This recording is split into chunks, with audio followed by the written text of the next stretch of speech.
Assalamualaikum warahmatullahi wabarakatuh. Yang terhormat Ibu Dr. Reni Rosari MBA selaku dosen pembimbing dan yang saya hormati para dosen penguji. Perkenalkan, saya Gatot Sugiono dari konsentrasi Human Resource and Organization. Pada kesempatan ini, saya akan mempresentasikan hasil penelitian tesis saya yang berjudul Pengaruh Pengaturan Kerja Fleksibel Terhadap Kepuasan Kerja, Peran Mediasi Keseimbangan Kehidupan Kerja pada Dinas Pendidikan Provinsi DKI Jakarta. Penelitian ini dilatar belakangi oleh beberapa perkembangan penting yang terjadi pasca pandemi COVID-19.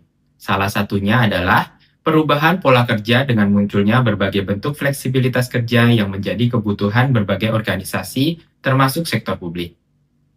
Penerapan fleksibilitas kerja pada sektor publik sendiri diatur dalam Peraturan Presiden Nomor 21 Tahun 2023. BKN menyebutkan, pengaturan kerja fleksibel merupakan salah satu dampak yang muncul di era VUCA yang memaksa pemerintah untuk beradaptasi pada pola kerja baru untuk menjamin terciptanya tata kelola pemerintahan yang lebih baik. Sebagai instansi pemerintah daerah, Pemprov DKI Jakarta merespon kebijakan tersebut dengan menerbitkan SE Sekda nomor 28 tahun 2023. Penerapan kebijakan ini dinilai relevan mengingat kondisi Jakarta yang menempati posisi ke-90 sebagai kota termacet di dunia berdasarkan data dari TomTom Traffic Index 2024. Selain itu, sebagai mega urban region, Jakarta menjadi pusat pemerintahan dan juga bisnis, yang dikelilingi oleh 5 kota dan juga 3 kabupaten penyangga, sehingga mengakibatkan tingginya mobilitas yang terjadi di DKI Jakarta, khususnya pada saat jam sibuk. Sementara itu, BPS mencatatkan jumlah penduduk Jakarta pada tahun 2024 mencapai 10,68 juta jiwa yang juga berkontribusi terhadap tingginya mobilitas yang terjadi. Dinas Pendidikan Provinsi DKI Jakarta sebagai SKPD dengan jumlah pegawai terbanyak yaitu mencapai lebih dari 37.000 ASN. Data menunjukkan bahwa 40% dari mereka tinggal di luar wilayah Jakarta dan rata-rata keterlambatan kerja pada tahun 2023 mencapai hampir 3 jam. Fakta ini menunjukkan urgensi penerapan fleksibilitas kerja bagi para ASN. Berdasarkan latar belakang yang telah diuraikan, rumusan masalah dalam penelitian ini antara lain, yang pertama, penerapan kebijakan pengaturan kerja fleksibel pada Dinas Pendidikan Provinsi DKI Jakarta dinilai belum optimal karena adanya keterbatasan akses. Yang kedua, keseimbangan kehidupan kerja menjadi isu penting seiring dengan meningkatnya kesadaran mengenai kesehatan mental. Yang ketiga, budaya birokratis pada organisasi sektor publik seringkali berdampak pada rendahnya otonomi kerja. Dan yang terakhir, penelitian terdahulu memberikan hasil yang beragam, sehingga penelitian lebih lanjut mengenai pengaruh pengaturan kerja fleksibel terhadap kepuasan kerja dan keseimbangan kehidupan kerja menjadi relevan. Penelitian ini juga mengajukan 2 pertanyaan. Yang pertama, apakah pengaturan kerja fleksibel berpengaruh positif terhadap kepuasan kerja? Dan yang kedua, apakah keseimbangan kehidupan kerja memediasi hubungan pengaruh pengaturan kerja fleksibel terhadap kepuasan kerja? Tujuan dari penelitian ini yang pertama untuk menguji pengaruh pengaturan kerja fleksibel terhadap kepuasan kerja, dan yang kedua untuk menguji peran mediasi dari keseimbangan kehidupan kerja terhadap hubungan kedua variabel tersebut. Selain itu, penelitian ini juga memberikan 2 manfaat. Yang pertama bagi akademisi, yaitu melalui kontribusi terhadap literatur manajemen sumber daya manusia, khususnya pada sektor publik. Dan yang kedua bagi praktisi, melalui rekomendasi terkait penerapan kebijakan pengaturan kerja fleksibel pada organisasi sektor publik. Penelitian ini didasarkan oleh beberapa teori. Yang pertama adalah teori motivator Heijen-Hesberg yang menyebutkan kepuasan dan juga ketidakpuasan kerja dipengaruhi oleh 2 faktor yang berbeda. Faktor Heijen berperan dalam mencegah ketidakpuasan kerja, sedangkan faktor motivator berperan dalam mendorong kepuasan kerja.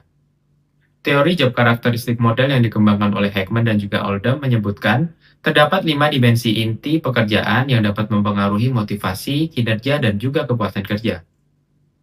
Enel dan Hartman tahun 2007 mendefinisikan fleksibilitas kerja sebagai suatu pola kerja yang memungkinkan suatu pekerjaan dilakukan di luar batasan ruang dan waktu kerja reguler.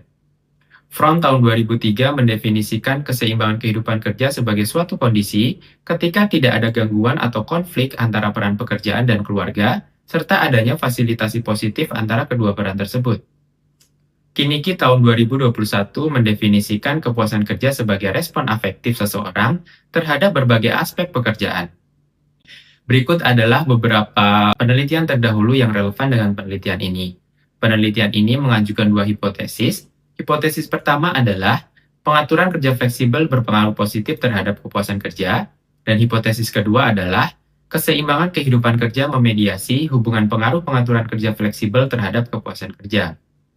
Berdasarkan hipotesis yang telah diajukan, penelitian ini mengembangkan model penelitian sebagai berikut. Penelitian ini menggunakan desain causal explanatory dengan pendekatan kuantitatif. Data primer dikumpulkan dengan metode self-administered survey melalui penyebaran kuesioner yang menggunakan skala Likert 5 poin. Sampling dilakukan dengan metode non-probability sampling dengan pendekatan purposive sampling, sehingga didapatkan sampel penelitian adalah ASN Dinas Pendidikan Provinsi DKI Jakarta yang mendapatkan fasilitas fleksibilitas kerja dan telah menggunakannya 1 tahun terakhir. Untuk penentuan jumlah minimum sampel, menggunakan pendekatan rumus Solvin sehingga didapatkan sebanyak 94 sampel. Instrumen penelitian yang digunakan antara lain, variabel pengaturan kerja fleksibel diukur dengan 8 pernyataan yang diadaptasi dari Flexible Work Option Questionnaire dari Albion. Variabel keseimbangan kehidupan kerja diukur dengan 6 pernyataan yang diadaptasi dari penelitian Kowalski. Dan untuk variabel kepuasan kerja diukur dengan 3 pernyataan yang diadaptasi dari Michigan Organizational Assessment Questionnaire dari Bollig dan juga Hammond. Instrumen penelitian akan dilakukan uji validitas, Pearson correlation, dan juga reliabilitas. Data yang telah terkumpul akan dilakukan analisis statistik deskriptif dan juga regresi menggunakan SPSS versi 29 dengan pendekatan proses makros yang dikembangkan oleh Hayes. Pengumpulan data dilakukan selama 1 bulan sejak tanggal 1 hingga 31 Juli 2025 dan didapatkan sebanyak 162 data yang dapat diolah lebih lanjut dari 189 data yang telah terkumpul. Berikut adalah profil para responden yang telah berpartisipasi. Data yang di-highlight merupakan data responden terbanyak pada masing-masing karakteristik. Hasil uji validitas menunjukkan bahwa ketiga variabel memenuhi kriteria nilai KMO lebih dari 0,5 dan Bartlett test kurang dari 0,05. Hal ini menunjukkan bahwa ketiga variabel layak untuk dilakukan analisis faktor. Selanjutnya, seluruh indikator juga memiliki nilai MSA lebih dari 0,5 dan nilai loading faktor pada komponen matriks lebih dari 0,45. Selain itu, hasil uji Pearson correlation menunjukkan bahwa seluruh indikator memiliki nilai R hitung lebih besar daripada nilai R tabel dengan taraf signifikansi kurang dari 0,05. Dengan demikian, instrumen penelitian ini dapat dikatakan valid.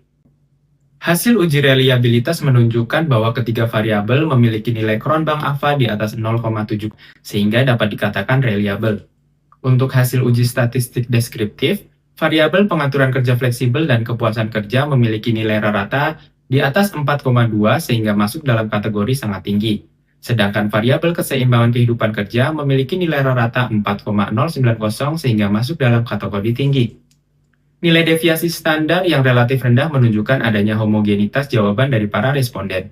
Korelasi terkuat terjadi antara keseimbangan kehidupan kerja dengan kepuasan kerja dengan nilai korelasi sebesar 0,433. Sedangkan korelasi terlemah terjadi antara pengaturan kerja fleksibel dan kepuasan kerja dengan nilai korelasi sebesar 0,231. Hasil analisis deskriptif sebagai berikut. Untuk variabel pengaturan kerja fleksibel, indikator PKF1 memiliki nilai rata tertinggi sedangkan PKF8 memiliki nilai rata terendah. Untuk variabel keseimbangan kehidupan kerja, indikator KKK4 memiliki nilai rata tertinggi, sedangkan indikator KKK3 memiliki nilai rata terendah. Dan untuk variabel kepuasan kerja, indikator KK1 memiliki nilai rata tertinggi, sedangkan indikator KK2 memiliki nilai rata terendah. Pengujian hipotesis dilakukan melalui pengujian pengaruh langsung maupun pengaruh tidak langsung. Hasil pengujian pengaruh langsung antara pengaturan kerja fleksibel terhadap keseimbangan kehidupan kerja menghasilkan nilai koefisien beta sebesar 0,271. Hasil ini menunjukkan bahwa kedua variabel memiliki hubungan positif. Nilai p-value yang kurang dari 0,05 serta nilai confidence interval yang tidak mencakup angka 0 menunjukkan bahwa hubungan kedua variabel signifikan secara statistik. Hasil pengujian pengaruh langsung antara keseimbangan kehidupan kerja terhadap kepuasan kerja menghasilkan nilai koefisien beta sebesar 0,194. Hasil ini menunjukkan bahwa adanya hubungan positif antara kedua variabel.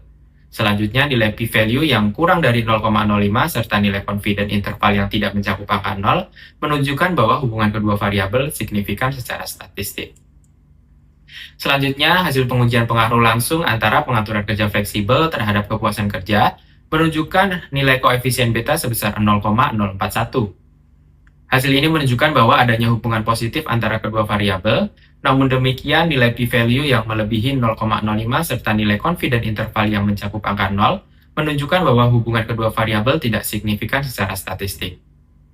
Hasil pengujian pengaruh tidak langsung antara pengaturan kerja fleksibel terhadap kepuasan kerja melalui keseimbangan kehidupan kerja menunjukkan nilai indirect effect sebesar 0,053 dan nilai confidence interval yang tidak mencakup angka 0 menunjukkan bahwa keseimbangan kehidupan kerja memediasi hubungan kedua variabel.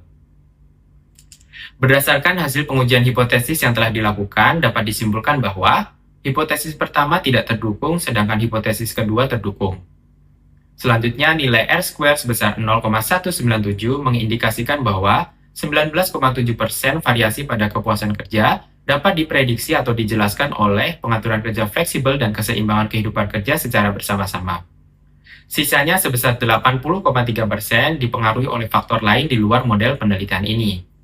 Pembahasan hasil penelitian hipotesis 1 yang tidak terdukung menunjukkan bahwa pengaturan kerja fleksibel tidak berpengaruh langsung terhadap kepuasan kerja. Hasil penelitian ini bertolak belakang dengan penelitian yang dilakukan oleh Capneri pada tahun 2018.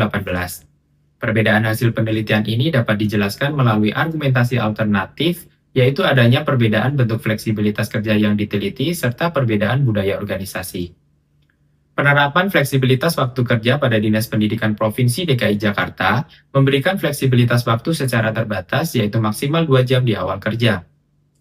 Selain itu, budaya birokratis pada organisasi sektor publik seperti Dinas Pendidikan Provinsi DKI Jakarta dapat mengurangi otonomi kerja sehingga kepuasan kerja sulit untuk dicapai. Merujuk pada teori motivator Hegin-Hesberg, kebijakan organisasi seperti pengaturan kerja fleksibel termasuk dalam faktor hygiene yang berperan dalam mencegah ketidakpuasan kerja. Pembahasan hipotesis 2 yang terdukung menunjukkan bahwa keseimbangan kehidupan kerja memediasi hubungan pengaruh pengaturan kerja fleksibel terhadap kepuasan kerja. Hasil penelitian ini selaras dengan penelitian yang dilakukan oleh Kowalski pada tahun 2022. Peran mediasi penuh dari keseimbangan kehidupan kerja menunjukkan bahwa variabel ini berperan penting dalam penerapan kebijakan pengaturan kerja fleksibel sehingga dapat mendorong kepuasan kerja para pegawai. Simpulan dari penelitian ini yaitu pengaturan kerja fleksibel dalam bentuk fleksibilitas waktu tidak berpengaruh langsung terhadap kepuasan kerja ASN Dinas Pendidikan Provinsi DKI Jakarta. Yang kedua, keseimbangan kehidupan kerja memediasi secara penuh dalam hubungan pengaruh pengaturan kerja fleksibel terhadap kepuasan kerja ASN Dinas Pendidikan Provinsi DKI Jakarta. Implikasi teoritis dari penelitian ini yaitu mendukung teori motivator Hegin-Hesberg yang menyatakan bahwa kebijakan organisasi seperti penerapan kebijakan pengaturan kerja fleksibel termasuk dalam faktor hygiene yang berperan dalam mencegah ketidakpuasan kerja. Selain itu, faktor psikososial seperti keseimbangan kehidupan kerja berperan penting dalam penerapan kebijakan pengaturan kerja fleksibel sehingga dapat mendorong kepuasan kerja. Implikasi praktis dari penelitian ini antara lain, yang pertama adalah Dinas Pendidikan Provinsi DKI Jakarta perlu memperhatikan keseimbangan kehidupan kerja para pegawai dalam penerapan kebijakan ini. Yang kedua, perlu adanya dukungan baik dari organisasi maupun atasan dalam penerapan kebijakan ini yang berfokus pada 5 dimensi inti pekerjaan sehingga kepuasan kerja dapat tercapai. Dan yang ketiga, Dinas Pendidikan Provinsi DKI Jakarta dapat mempertimbangkan untuk menerapkan bentuk fleksibilitas lain seperti bekerja dari jarak jauh karena beberapa penelitian menunjukkan hasil yang positif terhadap kepuasan kerja. Keterbatasan dari penelitian ini antara lain, objek penelitian ini berfokus pada satu organisasi sektor publik, sehingga hasil dari penelitian ini tidak dapat dijadikan acuan bagi seluruh organisasi sektor publik karena adanya perbedaan karakteristik, budaya, serta sistem manajemen. Dan yang kedua, penggunaan metode self-administered survey seringkali berpotensi menimbulkan bias subjektivitas dari para responden. Saran bagi penelitian selanjutnya antara lain, yang pertama, dapat memperluas objek penelitian pada organisasi sektor publik lain yang mempunyai perbedaan karakteristik, budaya, serta sistem manajemen. Dan yang kedua, Dapat menggunakan metode wawancara secara mendalam sehingga dapat memperkaya informasi. Dan yang terakhir, dapat mempertimbangkan variabel lain baik sebagai mediator maupun moderator dalam mengeksplorasi hubungan pengaruh pengaturan kerja fleksibel terhadap kepuasan kerja. Demikian presentasi yang dapat saya sampaikan. Terima kasih atas perhatiannya dan mohon maaf apabila terdapat kesalahan. Wassalamualaikum warahmatullahi wabarakatuh.